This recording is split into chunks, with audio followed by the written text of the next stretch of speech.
on the Doctrine of Necessaries. And the Doctrine of Necessaries is a doctrine that's applied in North Carolina, where husband and wives can have their medical bills or even nursing home bills applied to the other. So if you needed extensive care, they could come after me for the bill. Or if, heaven forbid, I needed extensive care, I passed away, they could come after you for the bill even after I passed away. And I drew this. I drew this out. I drew that. And I thought it was something we could do as a family, or at least the family that's here right now. And so I got this glitter paper. So I thought we could label it, kind of some of the letters.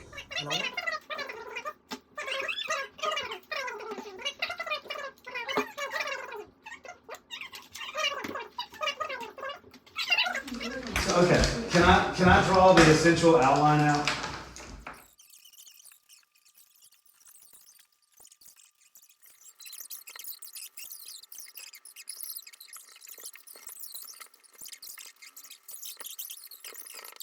All right, this is asset protection for married couples.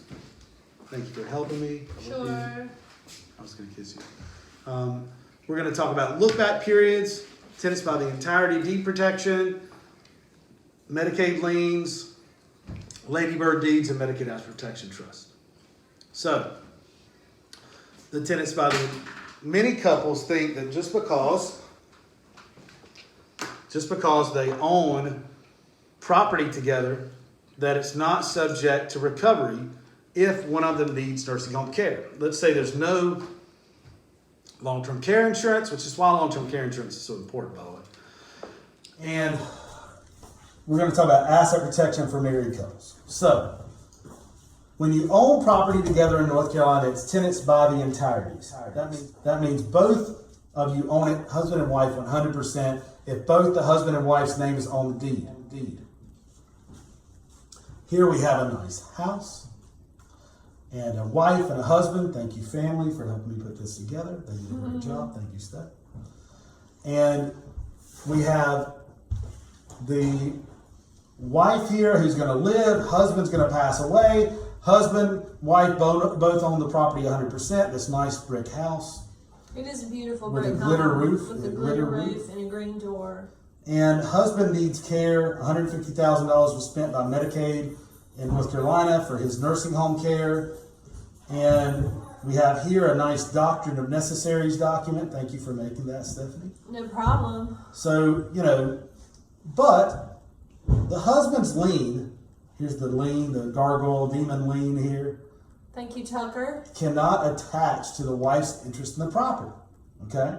And our goal is to get the property, the children, then stay in control of it for the rest of our lives, right? Yes. So, wife has it set to pass by will to her two children, kid one and kid girl. This is Savannah's kid one and Alex's kid girl. And Those are their legal names. And the skirt matches the border. According to Alex, those are their legal names. And because of the Doctrine of Necessaries, and thank you, Tucker, for the crocodile here, there's danger.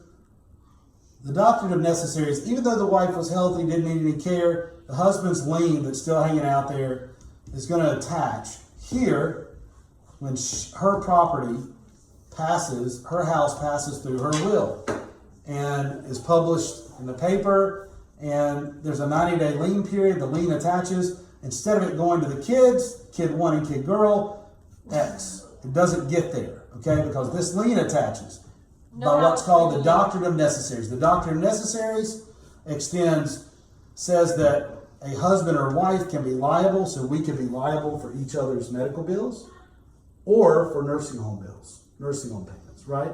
Yes. Or Medicaid if they came in and paid for that, to pay them back, okay? So that's going to attach when she passes away, and they're going to take the house instead of it getting to the kids. That's problematic.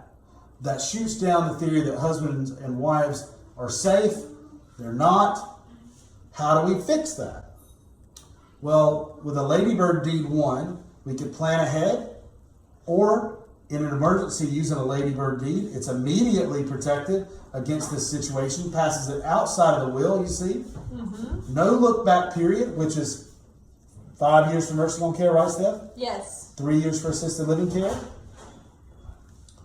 Passes it directly to kid 1 and kid girl. And kid right? girl. Correct. Yes. Owner maintains control during their life. So that's an effective way to do that, right? Yes. Medicaid could still come in and offer life care if she needed it. Yes. Even if she had a Ladybird deed on the property. Even if both of them had a Ladybird deed on Right. it. And Medicaid knows it can't recover it. It's their policy that allows for it, which is phenomenal. Or if we wanted a little more flexibility and we had time to plan ahead, and we thought we did, we could plan ahead with a irrevocable trust. Or sometimes we call this a Medicaid Asset Protection Trust, or MAPT for short. Only a plan ahead tool. That's what it is. It's a plan ahead tool. So, it does not avoid the look back period though, remember, which is 5 years for nursing home, 3 years for assisted living care. Nice eyes, Steph. Thank you for it. Anything for you. Are those my eyes or yours? I'm not sure. Okay. So, third party trustee. So it starts the clock ticking on the look back period, right? Yes. Starts that clock ticking.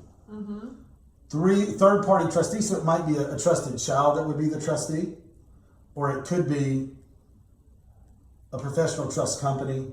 Our law firm can handle that, right? So, and it would allow you to rent the house if, say, it's set vacant for a while and was in disrepair, or the family was paying a lot for upkeep, or sell the house, and the rents and the money from the sale could go into the trust.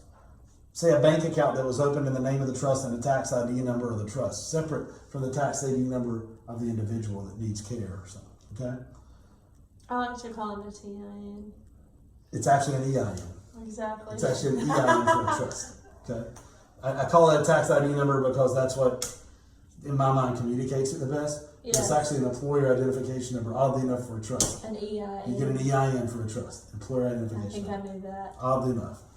And so unlimited money and property, stocks, bonds can go into a trust. Anything you want to put into the trust, essentially, except for IRAs, 401k money, because that's qualified pre-tax funds. Don't go into trust. So that can effectively get everything here too and allow for more flexibility, or to distribute the money in the trust over time to the kiddos or grandkiddos, to kid 1 or grandkid 1, or kid girl or grandkid girl, okay? Excellent. Right. So that, in a nutshell, is this brilliant depiction of asset protection for married couples. In a nutshell, this would be a very good plan for a lot of married couples with some options. What's not on there is foundational planning. You got to have your foundations first, or along with this, general durable power of attorney, healthcare power of attorney, living will, and will, because that kind of puts some options into this plan and flexibility, or reverse into the plan. Okay? Exactly. So I think this is awesome. This is exactly better. Oh, this is better than I imagined it when I pictured this in my mind. Really? Yes. And I thank you for doing it. Sure. Okay. I love you. I'm only sad. I love you too. I'm only sad we didn't have more jewels. We needed more jewels so we could bedazzle it further. Mm-hmm. It is not as bedazzled as it should be. The house should be bedazzled. I mean, it's got some glitter on it, but I expected more. Okay. Okay. Sorry we let you down. I love you. Thanks. So if you have any other questions, you can go to mcelderlaw.com or call 704-749-9244. 704-749-9244. You want to put our website up there? Who is that? Huh? This is the teenage daughter. Where will she land? If this is a board game. She works right here just because. Go to mcelderlaw.com. mcelderlaw.com. mcelderlaw.com. mcelderlaw.com. Please don't wait too late. Call now.